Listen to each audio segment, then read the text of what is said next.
It's when people start to blow people out of the water at the CrossFit games that you should become very, very skeptical about whether or not they're natural. If Justin Medeiros one year wins by a couple of 100 points, then all of a sudden you should be looking at him and you go, okay. Yo, CrossFit and steroids. One of my most popular videos of all time, will always get a handful of views, and it's what we're going to be talking about today. 2 Instagram posts, one of which I put up, another which Zach Tellander put up. In Zach Tellander's post, there isn't really much to it, but there is a comment there that means quite a bit. And before we get to the Zach Tellander post, I need to really hammer home what I stated in mine, because I don't need this going over you guys' heads. Sometimes when I write things down, I think people either just don't read it or they miss the point, and I'm not willing to let this happen because I think that this is probably the most important thing to ever happen in the performance-enhancing drugs in the CrossFit universe. I'm not just saying that because it's me, pat myself on the back, woohoo, Andrew Hiller, the YouTuber. No, got a couple of examples that I need to force feed you. Number 1, imagine there's jails all over the planet, right? There's a jail in this town, in this city, there's jails everywhere, and they're completely empty. But in one jail, in the middle of one town, there's one person in one cell, and there's a reporter who walks up to the person in that cell, and they go, "What are you doing in here?" The person looks into the camera, and they go, "You know, a couple years back, I just admitted the fact that I murdered somebody." And the reporter goes, "What? Are you out of your mind? Why would you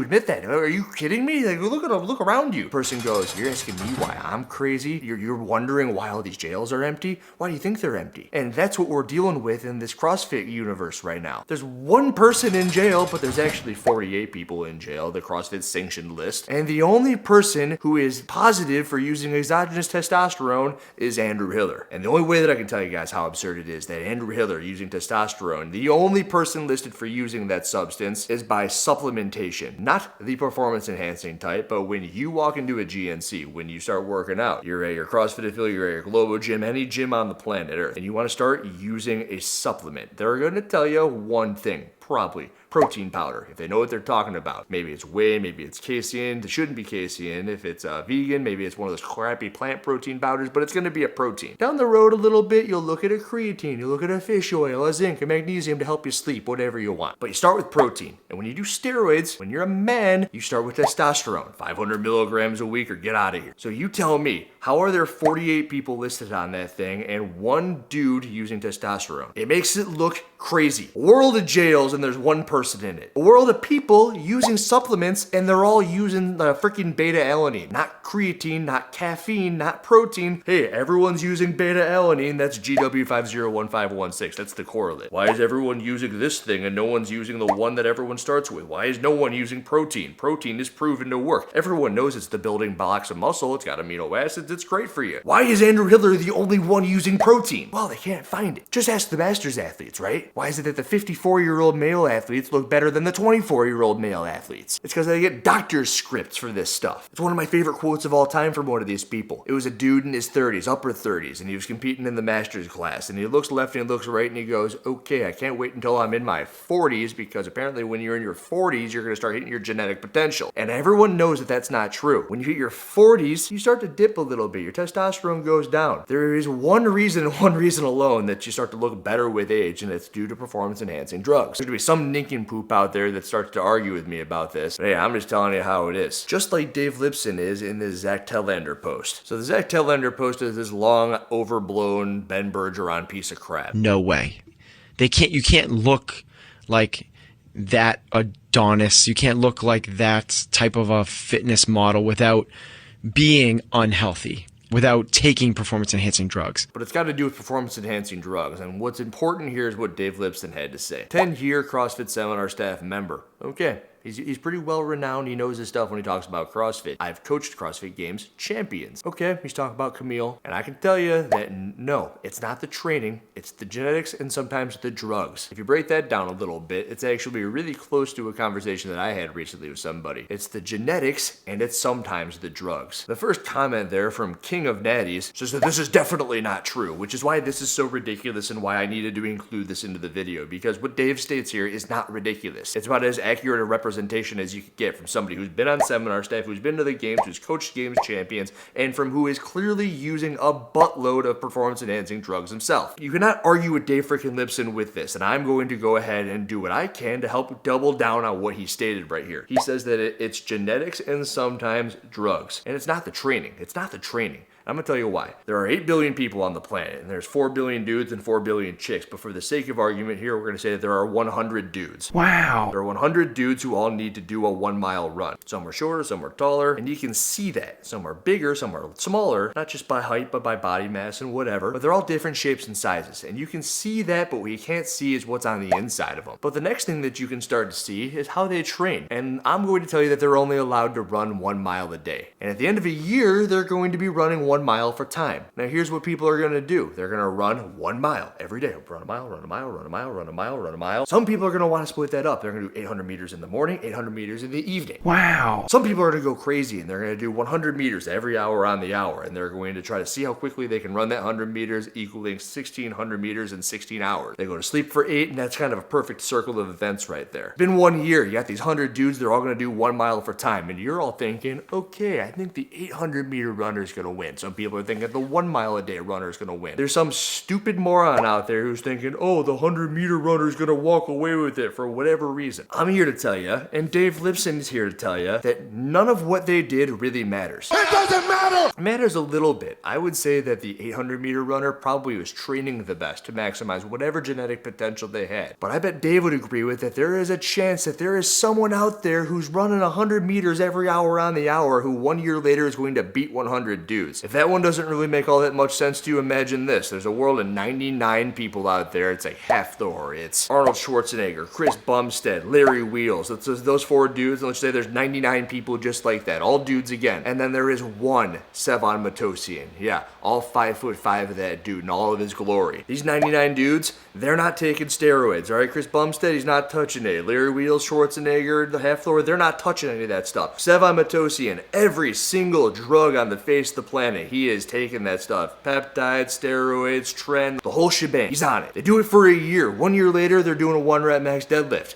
Guess who wins? Not Sevan. He's gonna finish dead freaking last on the 1 rep max deadlift. Natural Schwarzenegger, natural Wheels, natural Chris Bumstead, natural Hafthor, they're all gonna beat juiced up Sevan. And you're thinking, I don't really understand yet. They were all born and bred to be better, to be stronger than Sevan is when it comes to lifting weights. Sevan's probably born and bred to be better at directing the world's fastest, largest growing media company on the face of the planet. I am the media director of the fastest growing chain in world history. I could go on, but I'll take my cock out of my mouth now. You don't see Larry Wheels doing that, but you also don't see Sevan deadlifting 800 pounds for reps. And you never will. And even if Larry Wheels didn't do all those drugs, he's still doing 500 pounds for reps. And there's no world where Sevan ever does 500 pounds for reps on the deadlift. Take this and extrapolate it into the world of fitness, and you have to start understanding what it is that Dave Lipson's saying on this post. It's genetics, and it's sometimes drugs. He's telling you it's not the training, which is what I try to tell you in that running example. If you are born to be the best, it doesn't matter what you do, you're gonna be the best. Optimize your training the best that you can. Let's say there's one person out there who's able to do whatever you want. The person who runs 100 meters an hour on the hour is still gonna beat him if they're genetically supposed to do so. Don't wanna listen to the juiced up monkey on YouTube who just got kicked out of the CrossFit Games Open. Listen to the 10-time CrossFit seminar staff who's coached the CrossFit Games champion and is also doing a buttload of drugs. Dave freaking Lipson, listen to that guy. I've said this before in a video and I'll say it again. You are born. You have these 2 parents. These 2 parents are going to dictate how good you are at whatever it is you want to be. Maybe their parents, maybe the parents before them, but there is this family tree that leads to where you are at this very moment. And the same way that I'm never going to be able to dunk a basketball the way that Bill Leahy does, based upon whatever genetics that his parents and the parents before him led to that point in time in which he throws the basketball through the hoop, you're not winning the CrossFit Games. Or maybe you are. Maybe you are winning the CrossFit Games. But I'm here to tell you that you'll probably know that really freaking quick. You want to go to the semifinals? You'll know really quick. How quickly do you pick up on this stuff? What does your aerobic conditioning along with your anaerobic power look like combined with everything? You'll know that really quick. Probably within a year, you'll know where you're going to spit out the other side. Now, performance enhancing drugs, it might bump you 5%. But if you were never making it to a semifinal in the first place, 5% isn't going to make you make it to the games. It might put you into a semifinal.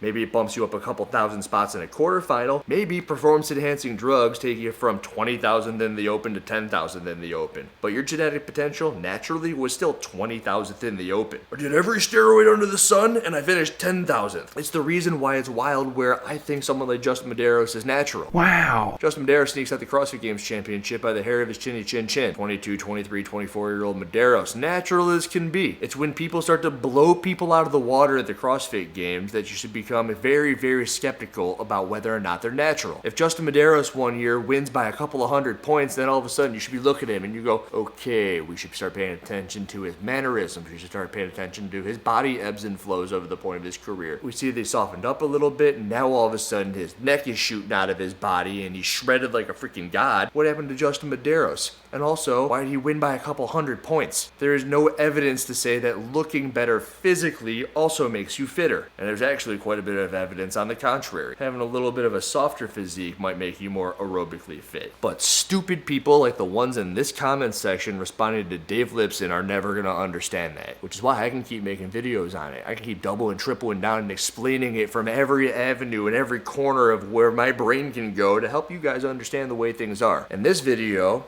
had 2 points in the performance enhancing drugs to help you guys explain how things are. Remember, mine. It's absurd that I'm the only one taking whey protein powder in the CrossFit universe. 2, it's crazy to listen to Ben Bergeron and anyone other than Dave Lipson when it comes to what is happening with performance enhancing drugs. And I guess you can lump me into that thing. I hope you lump me into that thing. I want to be lumped into the Dave Lipson category. Lump me. Lump us. I don't even want to play this clip from Zach Telander because I honestly can't listen to a word Ben Bergeron has to say about anything. Something about being an Adonis, something about being a freak, blah, blah, blah, blah, blah. Andrew Hiller, out. You can't look like that Adonis. Please smash that like button, no one touches there now. Yesterday, you said tomorrow. So just do it! Make your dreams come true!